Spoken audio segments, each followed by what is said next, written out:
Yeah, I mean, that's just who he is. You give him a chance and an opportunity, man, he'll make the most of it. And he's going to fight for every yard, and he's one of the toughest guys on the field. And he inspires all of us, man, just the way he plays and the energy that he brings.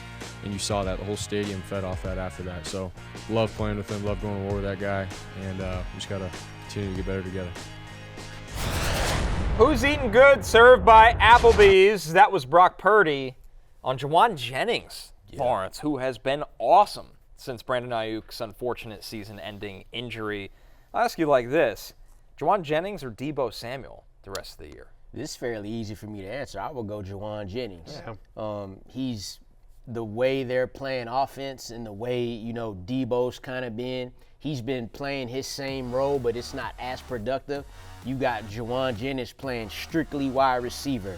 2 straight games with 11 targets and 90 receiving yards. He's wide receiver 9 in these past 2 games since Brandon Ayuk has been gone. He's the team's leading receiver in yards despite playing 1 game less than Deebo. So for me, I think if you have Jauan Jennings on your fantasy team, you struck gold at the right time as you're heading into the fantasy playoffs, Matthew. You just saw it there on the graphic, those of you watching on NFL on NBC YouTube or on Peacock as well. But for those of you listening to just the audio, what we did is we showed a graphic that showed Jauan Jennings and Deebo Samuel, their production over the last 2 games since Jennings returned from injury.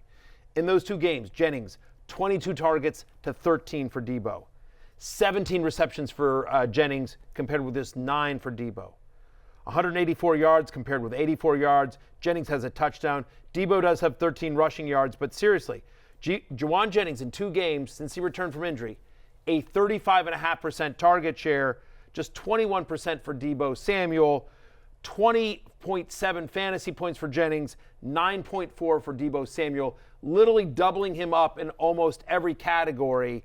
And there's also a risk of injury. It seems weird when I say, Jennings just returned from injury, but it just feels like over the course of their career, Deebo gets more banged up than Jauan Jennings. The return of Chris McCaffrey means to me that we'll see less Deebo rushing, obviously, especially because they got production from Jordan Mason. So it feels like on those rushing plays where they want to take McCaffrey out because they just want to give him a breather, that they have Jordan Mason. It's not always going to be something, kind of goofy with Deebo Samuel as well. So as great as Deebo Samuel is, 2-time guest of the Happy Hour, friend of the podcast, we love Deebo. We are a pro-Deebo show.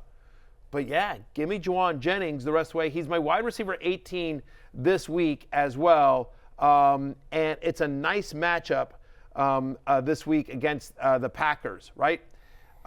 He's had at least 7 targets in 3 games, and in those 3 games, he's averaging 16 fantasy points.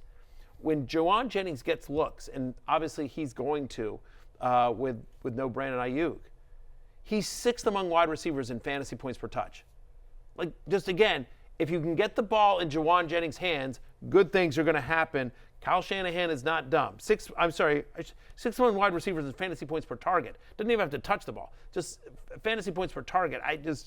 Anyway, big Jauan Jennings fan. We talked about this a long time ago where we said, hey, maybe pick up Jauan Jennings with Brandon Ayuk when he was out. Like, hey, coming back and just Jauan Jennings has been terrific. I feel like we've talked about him all year.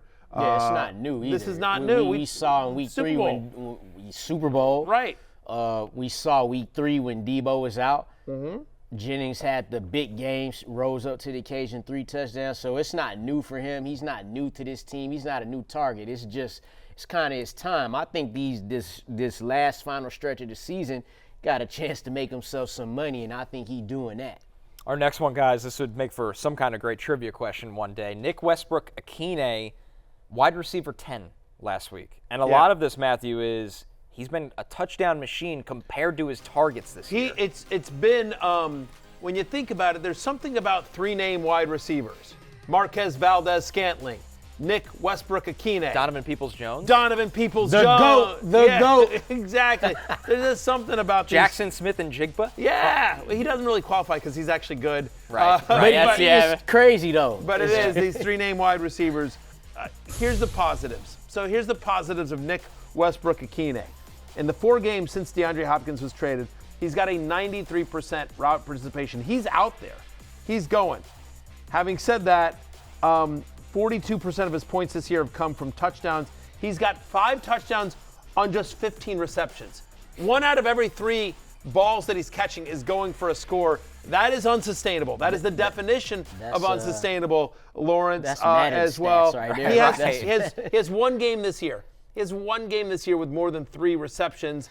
It's a fun story. We like Nick Westrbook-Ikhine, but I can't recommend starting him in any given week. I just wanted to bring him up because we've gotten some questions about him because he has been productive the last couple of weeks, but I didn't rank him this week. Yeah, CeeDee Lamb, Zay Flowers, and George Pickens all have at least 45 receptions, 725 yards, but less touchdowns than Westbrook-Ikhine. Yeah, so it's crazy.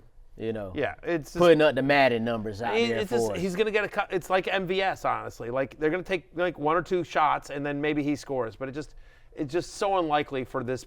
You know, again, 15 receptions, 5 touchdowns. It's like. I mean, Will Levis could however long Will Levis plays in the NFL, 10, 15 years, whatever. Nick Westrbook-Ikhine just got the longest pass that Will Levis will ever have in the NFL. That'll never be so there you go. Our next one here, guys, and last one, Javonte Williams against the Raiders. We thought it was an Audric-Estime week. It was actually a Javonte Williams week. Sean Payton continues to drive us crazy here, Lawrence. Javonte Williams was RB11, which begs the question, can you start any Denver running back this week against the Raiders?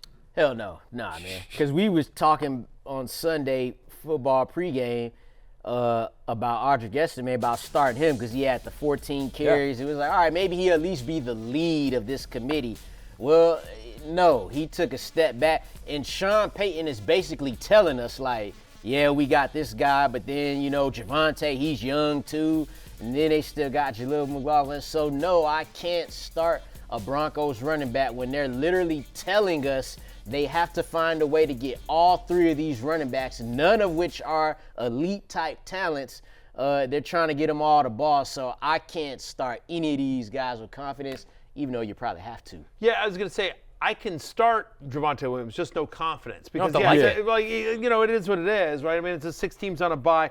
If there's something to hang your hat on, like the last time he played Las Vegas, he had over 100 yards from scrimmage. He's had at least a 12% target share in 7 of the past 9 games, and I bring up the target share and his usage in the passing game because the Raiders allowed the highest catch rate to opposing running backs. And so Williams, who's coming off the good game, you know, maybe there was something Payton didn't like, and so he gave Estime some work 2 weeks ago to sort of teach him a lesson. I mean, that touchdown run that Javonte Williams had where half the team basically pushed him 6 yards into the end zone, but it was an impressive play, right? And it just sort of showed the grit. Again, it is a little playing with fire because you are going to see multiple running backs from Sean Payton. I have him at running back 24, but given the matchup and the fact that there's 6 teams on a bye, I'm going to start him this week. Reluctantly, nervously, certainly not confidently, but I am going to start him. Hey, it's Matthew Berry from NBCSports.com and Rotoworld.com, and I want to thank you so much for watching whatever it is you just watched, or if nothing else, being too lazy to click out of the autoplay after this video started, after whatever it is you actually wanted to watch finished. But now that you're here, I'd like to take a moment here to ask you respectfully now, okay? I'm asking you respectfully to subscribe to the NFL on NBC YouTube channel. You'll get the latest Roto-World fantasy news headlines, all sorts of great shows, including my own Fantasy Football Happy Hour. So go subscribe now. Again, I'm asking respectfully.